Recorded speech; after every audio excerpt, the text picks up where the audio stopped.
नमस्कार, मैं हूं संजय शर्मा। आप देख रहे हैं 4 PM न्यूज़ नेटवर्क। 31 मार्च की दोपहर का वक्त था। मेरे पास फ़ोन आया कि अगर आप फ्री हो तो कल राहुल गांधी जी आपसे मिलना चाहते हैं। मैं चौंका क्योंकि अप्रत्याशित था इस तरह अचानक फ़ोन आना कि राहुल गांधी मिलना चाहते हैं। तो मैंने पूछा कि राहुल जी इस समय कहाँ उपलब्ध हैं और कहाँ मुलाकात होगी? उधर से कहा गया कि कल 10 जनपथ पे यानी उनके निवास पर आप आ जाइए। अचानक का प्रोग्राम था ये सारा। मैंने फ्लाइट बुक कराई और मैं पहुंचा।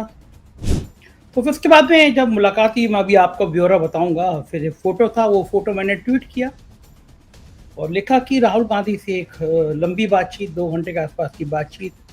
उस पे मुझे उम्मीद ही थी। उस मेरे ट्विटर पे, अब तो एक्स हो गया है वो, एक्स पे सैकड़ों लोगों ने उसको रीट्वीट किया। करीब 60-70 हज़ार लोगों ने इम्प्रेशन आया उस पे। और अ, बहुत सारे लोगों ने लिखा कि हमें इंतज़ार है उस मुलाकात में क्या हुआ, क्या बात हुई। तो वो जानना चाहते हैं कि राहुल गांधी से मैं मिला तो मेरा अनुभव क्या था, क्या बातचीत हुई। और कुछ लोगों ने कहा कि इंटरव्यू कब रिलीज़ होगा। तो मैं बताता हूँ कि फिर राहुल गांधी से उस मुलाकात का सिलसिला कैसे शुरू हुआ, क्या बातचीत हुई।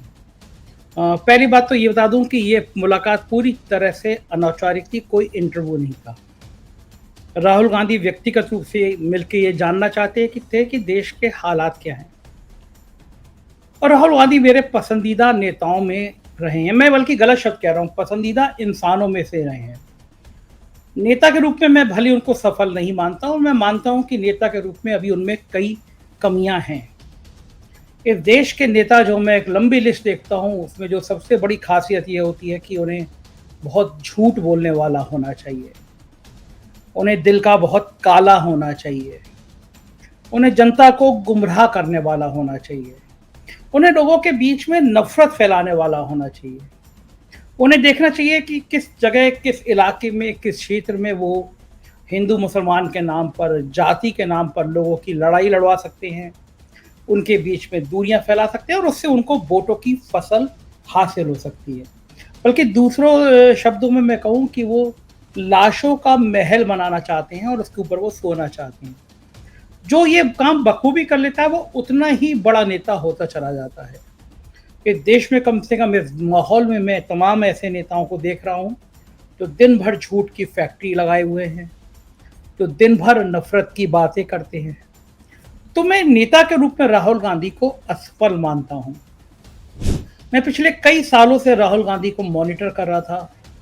देखना चाहता था कि इस आदमी की जीवन शैली, इसकी विचारधारा वाकई में एक अच्छे इंसान की है या राजनेताओं की तरह है। और मैंने बहुत लाइन्स लगा के ढूँढ के भी मुझे जो कमियाँ नज़र आई राहुल गांधी के एज़ ए पॉलिटिशियन, वो मैं आज आपके साथ शेयर कर रहा हूँ। जब आपने मुझसे पूछा ही है कि राहुल गांधी के साथ कैसी मुलाकात रही, क्या बात हुई। मुझे लगता है कि राहुल गांधी की सबसे बड़ी कमी जो है, सबसे बड़ी कमी बता रहा हूँ मैं, उनके सफल पीक तक ना पहुँच पाने की कमी है कि वो झूठ नहीं बोलते।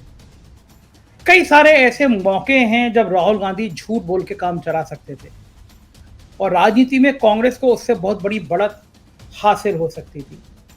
मगर राहुल गांधी ने उस समय झूठ नहीं बोला। और मैं कम से कम, जो मेरा इंसान के रूप में, मैं फिर कह रहा हूँ, दो अलग अलग पर्सनालिटी होती हैं। एक इंसान कैसे बेहतर है और एक नेता कैसे बेहतर है। तो इंसान के रूप में मैं राहुल गांधी को 100 में 100 नंबर दे सकता हूँ कि राहुल गांधी दिल के बहुत अच्छे हैं, बहुत सरल हैं, घमंड नहीं है। एक ऐसी विरासत से आते हैं जिसने देश को अपने खून पसीने से सींचा है। नेहरू गांधी परिवार इस देश का आत्मा में बसा हुआ है। कितना ही कोई विचारधारा इस देश से नेहरू और गांधी को ख़त्म करने की कितनी भी कोशिश कर ले, लेकिन मैं ये मानता हूँ कि जो आज हिंदुस्तान है, ये जो आप विकसित हिंदुस्तान देख रहे हैं, जो बड़ा हिंदुस्तान देख रहे हैं, उसके पीछे बनाने में नेहरू गांधी परिवार का बहुत बड़ा योगदान है। आज़ादी के समय जहाँ देश जो सुई नहीं बनाता था, ये बड़े-बड़े एम्स, बड़े-बड़े आईआईटी, बड़े-बड़े अस्पताल, बड़े-बड़े वैज्ञानिक शोध केंद्र, ये सब नेहरू और गांधी विरासत ने खड़े किए हैं। अब भले ही कंगना राउत जैसे लोगों को लगता हो कि आज़ादी 2014 के बाद मिली है, लेकिन हकीकत ये है जो माल आज बेचा जा रहा है, वो माल बनाने में गांधी नेहरू परिवार का बहुत बड़ा हाथ रहा है। कैसी विरासत खड़ी की है।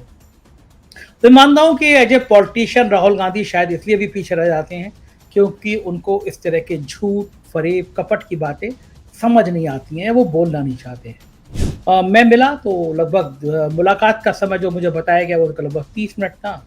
कुछ और लोग भी कुछ थे और मुलाकात जब सिलसिला शुरू हुई, राहुल गांधी की टीम थी और वो पूछना चाहते थे, वो जानना चाहते थे कि इस देश में जो लोग यूट्यूब चला रहे हैं उनके सामने समस्या क्या है और अगर वो चला रहे हैं और वो कामयाब हो जा रहे हैं। मैंने तो उनको ख़ास तौर से ये बताया कि मैं वो उनकी टीम भी मुझसे जानना चाहती थी, बाद में उन्होंने मेरा नंबर भी अलग से नोट किया, मेल भी ले लिया। वो टीम जानना चाहती थी कि मैं देश में लगातार नंबर 1 कैसे हूँ। पॉलिटिकल कमेंटेटर की जो श्रेणी है उसमें मैंने जब राहुल जी को बताया कि पिछले 28 दिनों में मेरे लगभग 23 करोड़ व्यू आए तो वो चौंक गए। तो मैंने कहा, मैं हँसते हुए कहा भी मैंने बाद में उनकी टीम से कि जितना भारतीय जनता पार्टी को पूरे देश भर में वोट मिला है, उतने व्यू मेरे पिछले 28 दिनों में आ चुके। एक साइट है, अगर कभी आप लोग भी देखना चाहें कि किस बहुत अच्छी साइट है, आप नोट कर लीजिए क्योंकि मुझसे कई बार ये सवाल पूछा जाता है। मैं अलग-अलग जगह जाता हूँ, तो लोग अलग-अलग लोगों का नाम लेके पूछते हैं कि उनके कितने व्यू आते हैं, उनके कितने दर्शक हैं। तो मैं एक साइट बता रहा हूँ, social blade, SOCIALBLADE, social blade.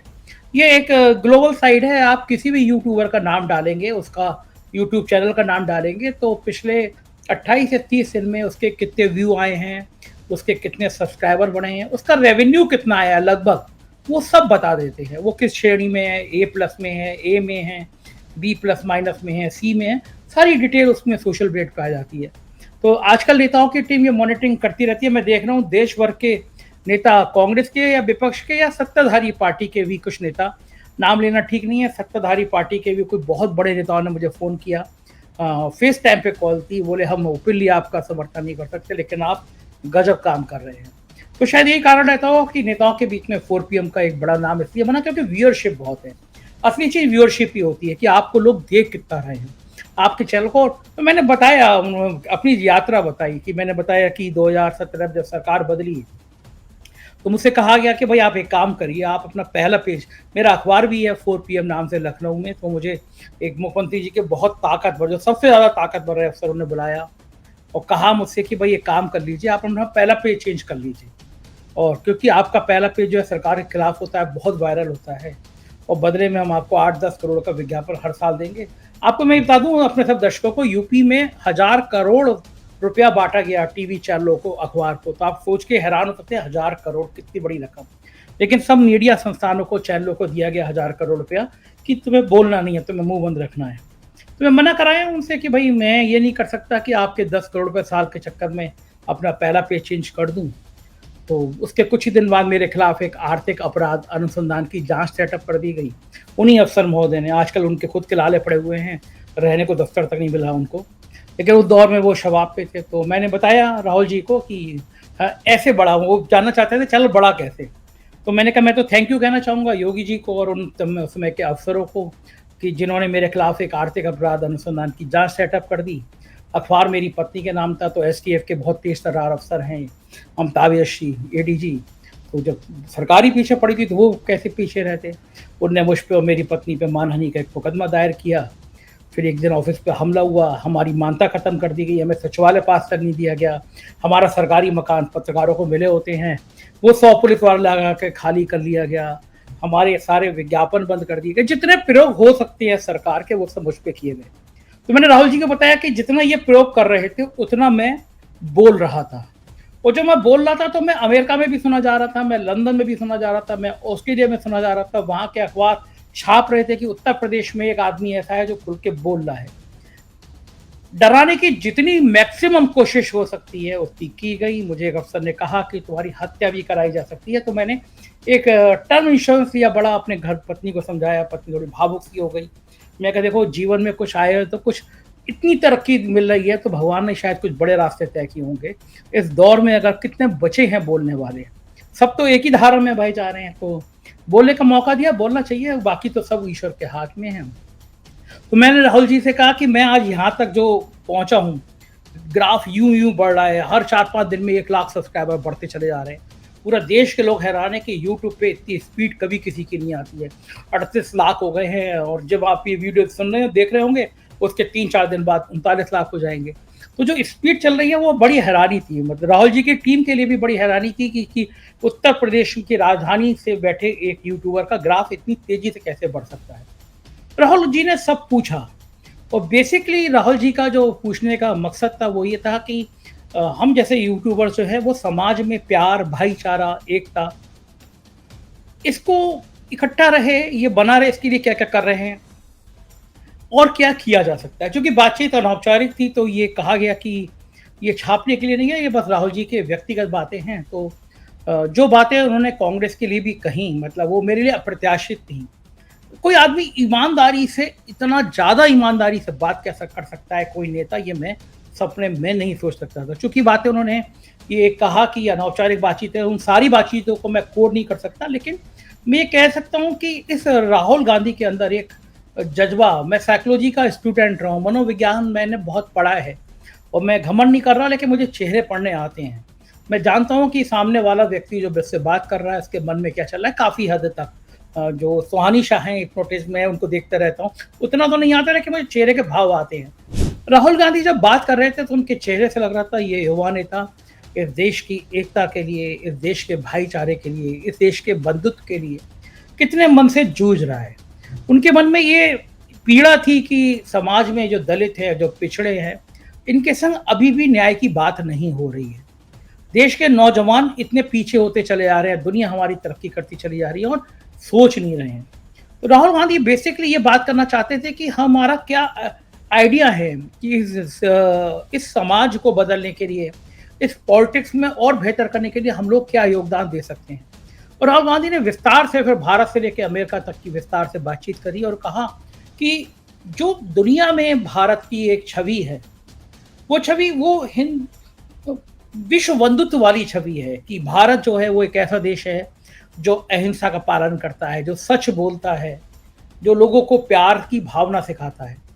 वो बहुत विस्तार के साथ उन्होंने कहा कि मैं राजनीति में प्लस रहूं, माइनस रहूं, मुझ पे इस समय कोई मतलब नहीं है मुझे इन सब चीज़ों से, लेकिन मैं चाहता हूं कि देश में प्यार रहे, देश में भाईचारा रहे, देश में बंधुत्व रहे। तो राहुल गांधी इस बात से बड़े निश्चिंत थे कि ये जो दौर है, इस दौर में जो उनको फीडबैक, और ख़ास तौर से उन्होंने अपनी यात्रा के बारे में बताया कि जब समय देश में चले कितनी परेशानी थी, लेकिन जो लोगों की फीलिंग्स थी, उन्होंने कितना कॉन्फिडेंस दिया राहुल गांधी के अंदर, कितना विश्वास भरा, क्या-क्या तकलीफ़ें थीं, पैर में सूजन आ गई थी, घुटने सूज गए थे, लेकिन लोगों की भीड़, लोगों का जज़्बा जो था वो ये दिखा रहा था कि वो क्या-क्या नहीं किया जा सकता।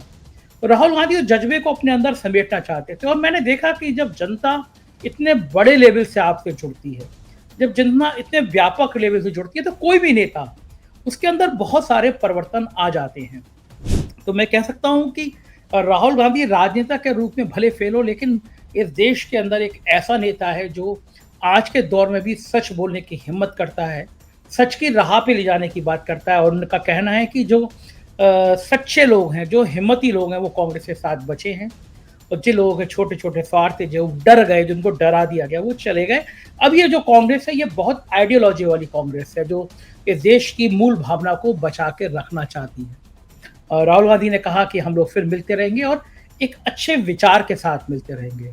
तो कुछ मेरे लोग हैं, वो ये भी कह रहे थे कि आप राहुल गांधी से मिले, तो मैंने हँस के उन लोगों से कहा कि मैंने तो प्रधानमंत्री नरेंद्र मोदी को भी मेल किया है, मैं तो उनसे भी मिलना चाहता हूँ।